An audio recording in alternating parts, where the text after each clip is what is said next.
മുതലാളി വിളിക്കുന്നു. ഏത് മുതലാളി? കുഞ്ഞിപ്പാല മുതലാളി, MD. ചെല്ലേ, പോയി കണ്ടിട്ട് വാ. മറ്റന്നാളത്തേക്ക് റൂംസ് എല്ലാം ബുക്കല്ലേ? പാർട്ടിയുടെ കോൺഫറൻസ്. പിന്നെ അത് നേരത്തെ പറഞ്ഞ കാര്യല്ലേ? ആ വാ, ഒരു മിനിറ്റ്. പാലോട് 500 തന്നെയല്ലേ ബുക്ക് ചെയ്തിരിക്കുന്നത്? അത് പിന്നെ അങ്ങനെ സ്ഥിരം മുറിയല്ലേ? അതിനടുത്ത് 2-3 മുറികൾ ഇട്ടേരെ. ഇപ്പൊ ബുക്ക് ചെയ്തിട്ടുള്ളത് കൂടാതെ വേറെ ആരൊക്കെയോ കൂടെ വരുന്നുണ്ടെന്നാണ് കേൾക്കുന്നത്. ആ കാബറക്കാരോടൊക്കെ അന്ന് വേറെ ബുക്കിംഗ് ഒന്നും പോകണ്ടെന്ന് പറഞ്ഞേര്. വേറെ ഏതൊക്കെയാ റൂംസ്? 206, 315, 303, പിന്നെ 410. സാർ, പാട്ട് തുടങ്ങാൻ സമയമായി. കാണുന്ന റെസ്റ്റോറന്റിലേക്ക് അല്ലേ? പാട്ടൊക്കെ നന്നാകുന്നുണ്ട് കേട്ടോ. പിന്നെ ഞാനൊരു കാര്യം പറയണമെന്ന് വിചാരിച്ചിരിക്കുകയായിരുന്നു. ഈ പാട്ടൊക്കെ കഴിഞ്ഞ് പാതിരാത്രി ബൈക്കിൽ കയറി അങ്ങോട്ടുള്ള യാത്രയും പിറ്റേ ദിവസം വൈകുന്നേരം ഇങ്ങോട്ടും. ഹോസ്റ്റലല്ലേ താമസം എന്ന് പറഞ്ഞേ? എന്തിനാ വെറുതെ പൈസ വേസ്റ്റ് ആക്കുന്നത്?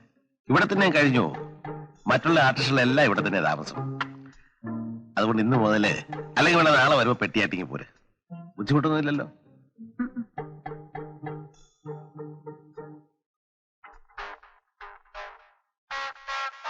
എന്താ വിളിച്ചത്? എന്നും പോയി വരണ്ട, ഇവിടെ തന്നെ താമസിച്ചാ മതിയെന്ന്. വനിത എന്ത് പറഞ്ഞു? ഒന്നും പറഞ്ഞില്ല. നമ്മൾ ഒരുമിച്ച് വന്നു പോകുന്നത് അയാൾക്ക് ഇഷ്ടപ്പെട്ട് കാണില്ലെന്ന് തോന്നുന്നു. ഞാൻ എന്ത് ചെയ്യണം? അയാൾ പറയുന്ന കേട്ടോ, ഞാനുണ്ടല്ലോ ഇവിടെ.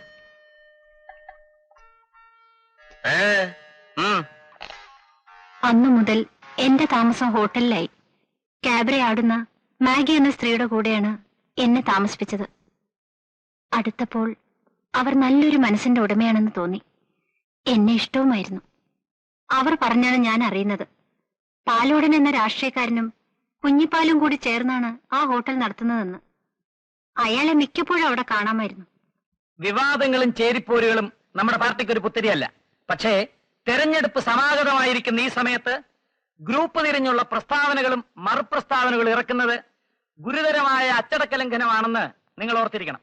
അച്ചടക്ക ലംഘനം എന്ന് പറയുമ്പോൾ ഈ അടുത്ത കാലത്ത് ഒരു സുഖവാസ കേന്ദ്രത്തിലെ താമസത്തിനിടയിൽ നമ്മുടെ പാർട്ടിയിലെ 2 പ്രവർത്തകർ ചെയ്തു എന്നാരോപിക്കപ്പെടുന്ന അനാശാസ്യ പ്രവർത്തനങ്ങൾ രാഷ്ട്രീയ രംഗത്ത് ഇളക്കിവിട്ട കൊടുങ്കാറ്റ് ഇനിയും കെട്ടടങ്ങിയിട്ടില്ല. അതുകൊണ്ട് നാം പ്രധാനമായും മനസ്സിലാക്കേണ്ടത് പാർട്ടിയുടെ അന്തസ്, അതായത് പാർട്ടിയുടെ ധാർമ്മിക നിലവാരം എന്ന് പറയുന്നത് വ്യക്തിയുടെ ധാർമ്മിക നിലവാരം തന്നെയാണ് എന്ന് ഇത്തരണത്തിൽ എന്റെ സഹപ്രവർത്തകരെ ഓർമ്മിപ്പിക്കാൻ ഞാൻ ആഗ്രഹിക്കുന്നു.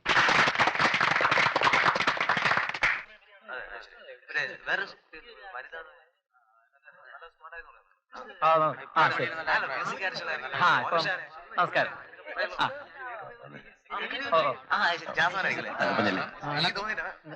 അങ്ങനെ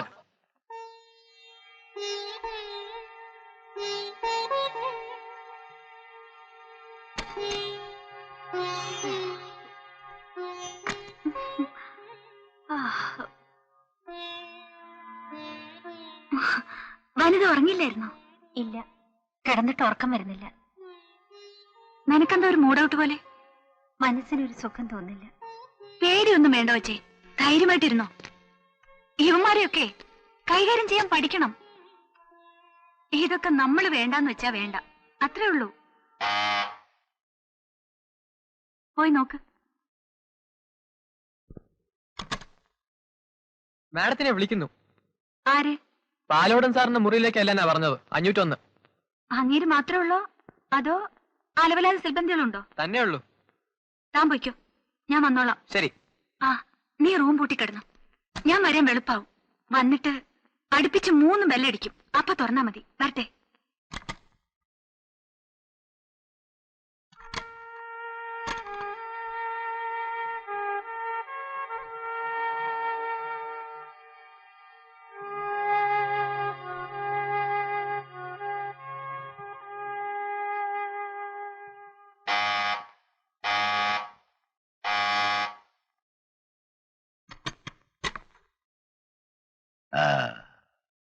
കിടന്നോന്ന് നോക്കുകായിരുന്നു.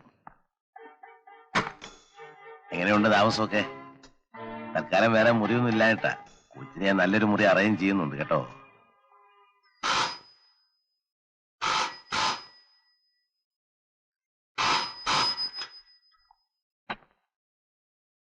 യെസ്, ആരാ? അതെ, 402 തന്നെ. നിങ്ങളാരാ? ആ, പ്രിയനോ? എന്താടോ, സുഖം തന്നെ അല്ലേ? ആ, കൊച്ചുറങ്ങാൻ പോവാ, കൊടുക്കണ്ടല്ലോ. വേണോ? പ്രിയനാ? വേണ്ടെന്ന്. ആ, കിടന്നോ.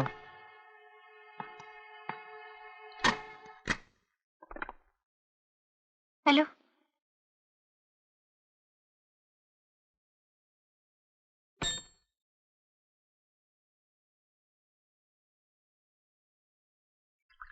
വൈകുന്നേരങ്ങളിൽ പാടുന്ന സമയത്ത് പ്രിയനെ കാണുന്നതായിരുന്നു ഒരേ ഒരു ആശ്വാസം.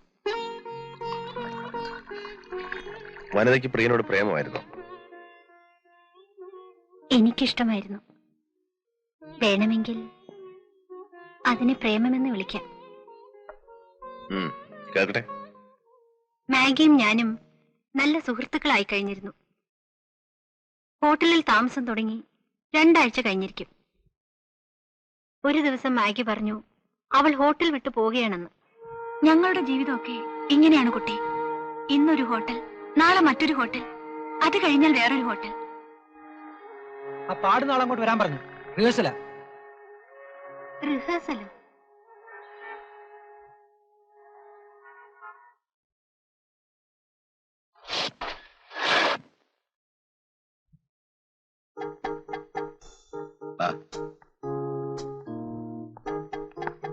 ആ പെണ്ണേ, ഇന്ന് വലിയ ആളാ നിന്റെ കൂടെ പാടാൻ പോകുന്നത്. പ്രിയൻ എന്ത് പറ്റി? ഒന്നും പറ്റിയില്ല, ഞാൻ അവനെ കട്ട് ചെയ്തു. എന്താ, പ്രിയൻ ഉണ്ടെങ്കിലേ പാട്ട് വരത്തുള്ളോ? അങ്ങനെയാണോ തങ്കപ്പാ? ഇല്ലാതെ വരും നോക്കാം. എന്നാ റിഹേഴ്സൽ തുടങ്ങിക്കൂ. എന്താണോ തന്റെ പേരെന്ന് പറഞ്ഞ്? വാസൻ. ആ, നന്നായിട്ടൊക്കെ നിന്നോണം. പാട്ട് മാത്രം പാടിയാ മതി.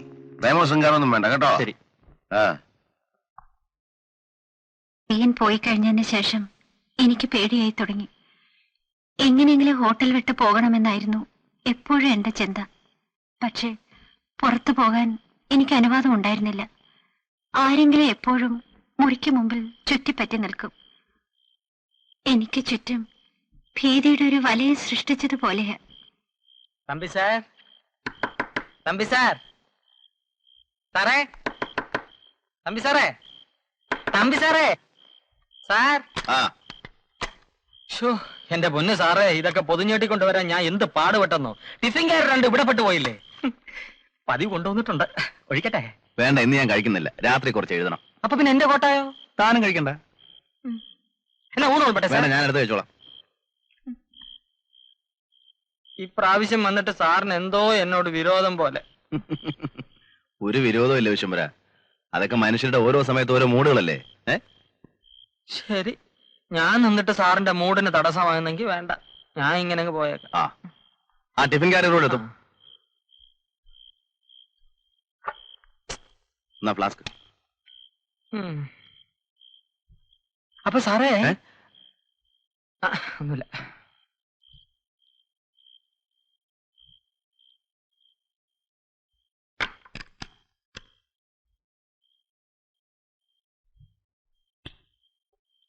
അവൻ പോയി. ആ, ബാക്കി പറ, കേക്കട്ടെ. മാഗി ഹോട്ടൽ വിട്ട് പോകുന്ന ദിവസമായിരുന്നു അന്ന്. ചേച്ചിക്ക് രാവിലെ പോയാ പോരെ, ഞാൻ തനിച്ചിവിടെ. അത് പറ്റില്ല. രാത്രി തന്നെ പൊയ്ക്കോളാനാ കുഞ്ഞിപ്പാലു പറഞ്ഞിരിക്കുന്നത്. ഇല്ലെങ്കിൽ ഇറക്കി വിടുന്ന ടൈപ്പാ അയാള്. വെറുതെ എന്തിനാ അയാളുമായി?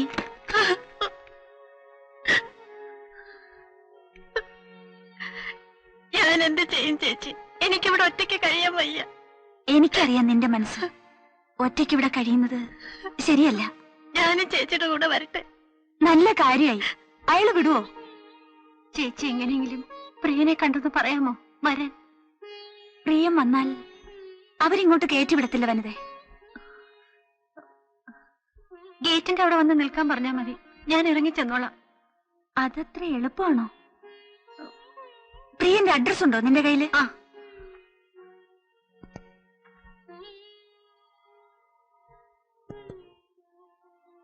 ഞാൻ പോയി പ്രിയനോട് പറയാം. ആ, ഗേറ്റിന്റെ അവിടെ വരാൻ പറയാം. Reception, I Maggi here. ഞാൻ പോകാൻ റെഡിയാണെന്ന് പറ. പെട്ടിയെടുക്കാൻ ഒരു ബോയെ കൂടെ വരാൻ പറ. ആ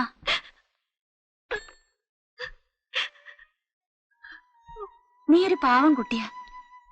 നിനക്ക് പറ്റിയതല്ല ഇവിടുത്തെ പണി. എന്തു വന്നാലും നീ സ്വയം രക്ഷിച്ചോ, നശിക്കരുത്. 1500 വണ്ടി ചാർജും ഉണ്ട്. ഇതിലൊരു ഒപ്പിട്ടേരെ.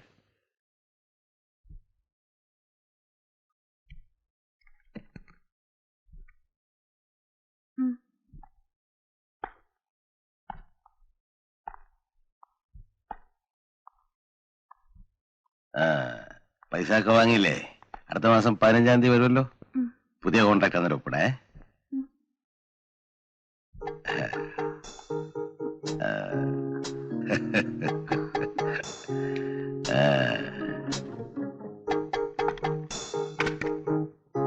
എന്താ ഒറ്റയ്ക്ക് കിടക്കാൻ പേടിയുണ്ടോ?